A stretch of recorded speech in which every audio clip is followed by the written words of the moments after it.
everyone, welcome back to another video. Today I'm going to share with you vegan versions of some foods that I used to love. So today I'm going to show you how to make a vegan version of smoked salmon on a bagel, a BLT, and probably the best vegan nachos you're ever gonna have. So most of us that go vegan don't stop eating animal products because we don't like them anymore. It's because of a stance that we've decided to take. So that doesn't mean that we can't still enjoy the foods that we know and love from back in the day. We just have to make veganized versions of them. So I'm gonna start with the veganized smoked salmon on a bagel with cream cheese. This was one of my absolute favorites when I was a youngster, and I'm happy to say this is a pretty good recreation. So have you ever looked at a carrot and thought, man, I wish that was a salmon? No, I haven't either, actually. But when seasoned and prepared correctly, carrots actually mimic the taste, texture, and even the look of smoked salmon pretty well. So this is a pretty cool recipe, and I was actually inspired to make it after trying this product here by a company called tbsp.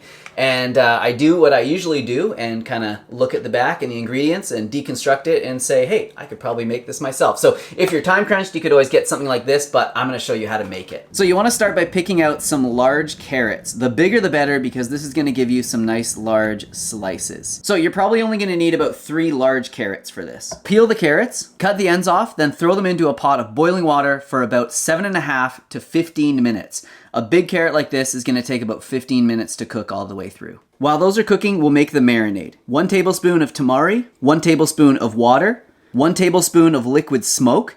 I did try it with less, but you really do need this much to make it really nice and smoky. 1 tablespoon of olive oil. So you guys know I don't usually cook with olive oil, but because salmon is such a fatty fish and we're trying to duplicate that, some oil does help with this recipe. 2 teaspoons of maple syrup, half a teaspoon of onion powder, 1/4 teaspoon of garlic powder, half a teaspoon of rice vinegar, and then as an option, if you want to add that oceany kind of flavor, you can add 1 to 2 teaspoons of seaweed flakes. Then give that all a good mix. Once the carrots are done cooking, you want to strain them, rinse them under cold water so that they don't burn you when you touch them, and then we're going to slice the carrots into really thin slices. So I like to cut them on a bit of an angle like this, and using a mandolin slicer is going to give you the thinnest and most consistent cuts. But if you don't have one of these, you can always cut it by hand, or you can try your luck with a vegetable peeler. Then put the carrot slices into a container, pour the marinade on top, and then pop it into the fridge overnight. And then there it is. The carrot soaked up a bunch of the marinade. Not all of it though. There definitely is still some left over, and you could like use that for a salad dressing or something like that if you wanted. But yeah, let's give it a try. Wow. Yeah, it's really good. I mean, if you were to give someone like a blindfold test and have them eat this and then smoked salmon, they're obviously gonna be able to tell it's a friggin' carrot. But once everything's like on the bagel and we got the cream cheese and everything on there, I think it's gonna be pretty awesome. So let's toast the bagel. Add some vegan cream cheese. This is the one I'm using. It's like a cashew cream cheese. Next, the carrot, some sliced purple onion, some capers if you wanna be extra fancy, and then a bit of fresh dill to top it off. All right, now for the best part, the taste test.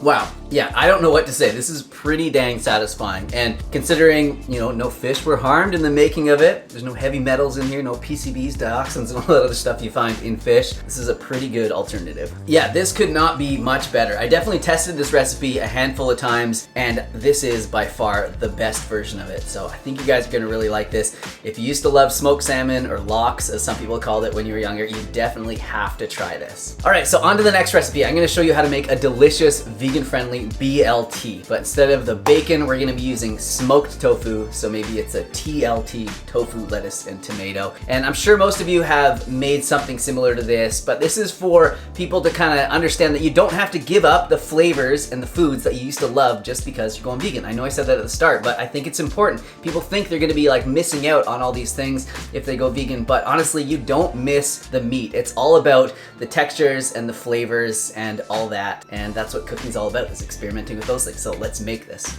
So we're gonna be using smoked tofu instead of the bacon. You could make like that rice paper bacon or something like that if you wanted, but it's like so finicky, pretty time consuming, and considering how good this stuff is, I would just use this. So start by slicing it, then pan frying it for a few minutes. While that's cooking, you might as well go ahead and throw some bread in the toaster. Now let's make the sandwich. So you want to put mayonnaise on both sides of the bread. And this is really the only condiment that's going on there. You don't want to put mustard, ketchup, or anything like that. The beauty of the BLT is just the freshness of the ingredients and the simpleness of the flavors. So you don't want to muck it up with too much stuff. Then on the bottom, some nice, fresh and crispy romaine lettuce.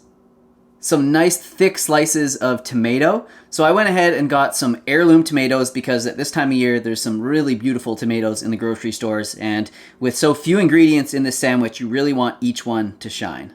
A pinch of pepper on the tomato. Then add that smoked tofu instead of the bacon. And there you have it. That is one delicious looking TLT. All right, so it looks good. Let's see how it tastes. Wow, so that is so good. So much of the flavor of these foods that we used to eat, like the BLT, comes from the combination of flavors and textures. It doesn't have to be like exact to, give you the same sort of mouthfeel and the idea of it. And this is incredible. All right, so let's make those nachos, and not just any nachos, the world's best vegan nachos. So we're actually gonna start by crumbling some extra firm tofu into a bowl, adding some taco or Tex-Mex seasoning, and then work that in there. Add a can of black beans, some more taco seasoning, and then mix that around, and then saute that in a pan for about 5 to 10 minutes. While that's cooking, let's chop up some veggies and get some toppings ready for it. So we're gonna start by dicing some red bell pepper, onion, tomato, chop up some olives, and some jalapenos. Gotta have some of these on there. So when choosing tortilla chips for your nachos, you want to get the nice and thick ones. You don't want to get the ones that are like the thin and crispy ones, like the little dainty ones, because those are not going to hold up in the heat. They're going to burn, and they won't hold a whole bunch of toppings because we are going to load these things up. You want like a nice sturdy chip like these. So I've got a baking tray lined with parchment paper. This is just gonna help to get them off once we're done because, you don't wanna have to be like breaking up all the chips when you're getting them off here. So if you're making nachos just for yourself, you might be okay with just one layer. But if you're making them for a bunch of people or like a party or something like that, you want to layer them up. So next I'm just gonna layer those toppings on there. So we've got the tofu and the black beans that we sauteed. This is obviously gonna be taking place of like ground beef or ground chicken or whatever. Then all those veggies. And then a nice layer of your favorite vegan cheese. So I'm actually gonna be adding this Italian 4-cheese flavored blend from Dea, and it's part of their cutting board collection. And I know Dea cheese wasn't the best a few years ago, but they've actually come a long way, and this cutting board collection melts really nicely. So if you haven't tried it, definitely try this one out. So this would be fine to put in as is, but if you want another layer, just rinse and repeat. Do the same thing again. So I'm gonna make another layer, but this one's gonna be slightly smaller. And then into a preheated oven at around 425 degrees, and you just wanna keep your eye on it after about 10 minutes. And while the nachos are cooking, I'm just gonna quickly chop up some green onion and some cilantro to have on top. Wow. Let's go. Oh, that's all one nacho. If it's attached, it's all one nacho. Oh my gosh. Wow, that is way too good. Wow, oh my goodness. It'd probably be good with like a little scoop of salsa or something like that, but there's so much going on here. I don't know if I want to pour any on top. So check that out. The perfect nachos will have a little bit of everything on every nacho. Get out. Oh my gosh. Man, these are some of the best nachos I have ever made. I've ever had, actually. All right, so that's it for this video. I hope you all enjoyed it. You'll have to let me know in the comments down below what you thought of the recipes, if there's anything that you'd change, and if there's any foods from your past that you miss eating that you'd like to see me veganize, because I would love some suggestions. Thank you all for watching. Like the video if you enjoyed it. Subscribe so you can see more, and I will see you soon with another video. Here's some other videos of mine that I think you might like, and if you're looking for some delicious and healthy plant-based recipes, check out my new recipe ebook, Easy Vegan Comfort Meals. It contains over 60 plant-based recipes, lots of delicious sauces that I know you're gonna love. Thanks for watching, and thanks for the support.